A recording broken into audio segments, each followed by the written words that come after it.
केंद्रीय गृह मंत्री अमित शाह अपने बिहार दौरे के दूसरे दिन आज किशनगंज में कई कार्यक्रमों में शामिल हुए। बता दें कि श्री शाह ने अपने दिन की शुरुआत शहर के ऐतिहासिक बूढ़ी काली मंदिर में पूजा अर्चना के साथ की, जहां उनका पारंपरिक वेशभूषा में सजी महिलाओं ने शंख ध्वनि से स्वागत किया। इस दौरान यहां पर सुरक्षा का पुख्ता इंतजाम देखा गया। तत्पश्चात अमित शाह हेलीकॉप्टर से जिले के टेढ़ागाछ प्रखंड अंतर्गत फतेहपुर बीओपी पहुंचे, जहां पर उन्होंने जवानों के लिए 25 करोड़ की लागत से निर्मित 5 भवनों का विधिवत उद्घाटन किया है। वहीं यहां पर उन्होंने जवानों को संबोधित भी किया और जवानों के कर्तव्य निष्ठा की सराहना की, साथ ही वृक्षारोपण कर पर्यावरण संरक्षण का संदेश दिया। टेढ़ागाछ से लौटने के बाद बीएसएफ मुख्यालय में अमित शाह ने अधिकारियों के साथ एक बैठक को संबोधित किया और भारत बांग्लादेश सीमा की सुरक्षा और अन्य मामलों पर उनके द्वारा चर्चा किया गया। साथ ही सीमा पर कड़ी निगरानी रखने का निर्देश गृह मंत्री के द्वारा दिया गया है। वहीं एमजीएम मेडिकल कॉलेज में अमित शाह ने भारतीय जनता पार्टी के पूर्णिया, अररिया, कटिहार, किशनगंज के नेताओं के साथ एक बैठक की और संगठन की मजबूती सहित अन्य मुद्दों पर बैठक में चर्चा की गई। बैठक समाप्ति के पश्चात आज़ादी के अमृत महोत्सव के उपलक्ष्य पर संस्कृति मंत्रालय द्वारा आयोजित सांस्कृतिक कार्यक्रम में अमित शाह शामिल हुए और कार्यक्रम में स्वतंत्रता सेनानियों के परिजनों एवं स्वतंत्रता सेनानी को सम्मानित किया।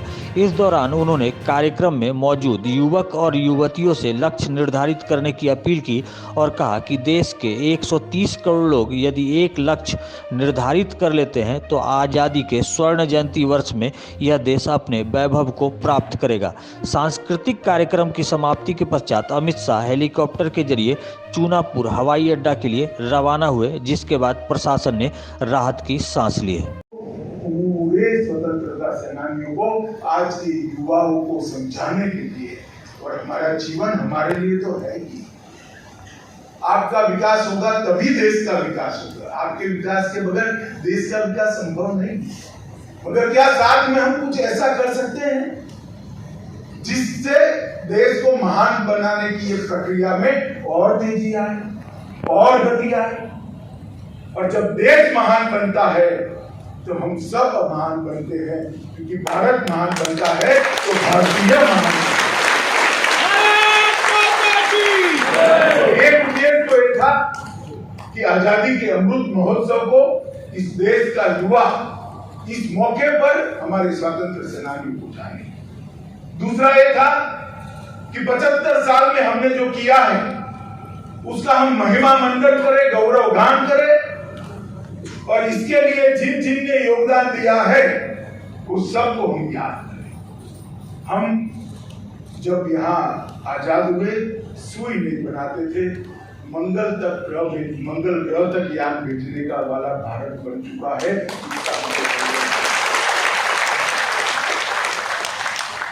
ये जो 75 साल की यात्रा हुई, और जो कहते थे कि हम बिखर जाएंगे, उनसे भी ज्यादा मजबूत लोकतंत्र, हमारे लोकतंत्र की जड़ें पाताल से भी गहरी चली गई है। इस देश ने अनेक बार सत्ता परिवर्तन किया, उनका एक कतरा भी नहीं बहा। किसी को चुना, नहीं चुनकर आए वो चले गए, चुनकर आए वो बैठ गए और शासन करने लगे। पूरी दुनिया में हमने मिसाल कायम की, हमने देखे सत्ता परिवर्तन, पूरी नस्ल खत्म होता ही होता। भारत में जब जब सत्ता परिवर्तन हुआ, उनका एक कतरा भी नहीं था। हमने लोकतंत्र की हमारी जड़ों को पाताल से गहरा करने का काम किया है। तो इसका महिमा मंडन करना 75 साल की सिद्धियों का, और तीसरा 75 साल से 100 साल 2047 में देश के जब आजादी की शताब्दी मनाई जाएगी, तो 75 साल से 100 साल एक अमृत काल के क्या करेंगे। अमृत काल में हर क्षेत्र के अंदर देश कहां होगा ये लक्ष्य तय करना है। मेडिकल साइंस में हम कहां खड़े होंगे, अंतरिक्ष के विज्ञान में हम कहां खड़े होंगे, हमारी पुरानी संस्कृति को फिर से पुनर्जीवित कर विश्व में सम्मान दिलाने के लिए हम कहां खड़े होंगे, हमारी भाषाओं का संरक्षण और संवर्धन को बढ़ाने के लिए हम कहां खड़े होंगे 100 साल के बाद? देश का अर्थतंत्र 100 साल में क्या दुनिया में एक नंबर का अर्थतंत्र बन सकता है क्या? देश की सेनाएं इतनी आधुनिक और मजबूत बन सकती है कि कोई हमारे देश के सामने टेढ़ी आंख से नजर डालने की हिम्मत। अमृत काल इस देश की जनता को अपने लक्ष्य तय करने का अमृत काल है। और देश के लक्ष्य तो तब तय होते हैं जब हम 130 करोड़ लोग हमारे लक्ष्य तय करते हैं। बहुत सारे युवा बैठे हैं, इसलिए मैं बहुत डिटेल में बात करता हूँ। सभी युवाओं को, भाइयों और बहनों दोनों को, आपके जीवन का एक लक्ष्य आप जरूर तय कर लेना, एक संकल्प जरूर लेना। इतना ही हो कि वो संकल्प आपके लिए हो।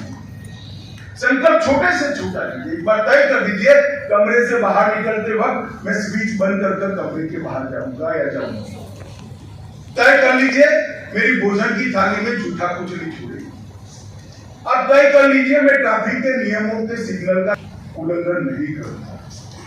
अब तय कर लीजिए, मुझे जो टैक्स भरना पड़ता है वो पूरा जीवन मृत्यु पर्यंत नियमों के साथ मैं भर दूंगा या भर दूंगी।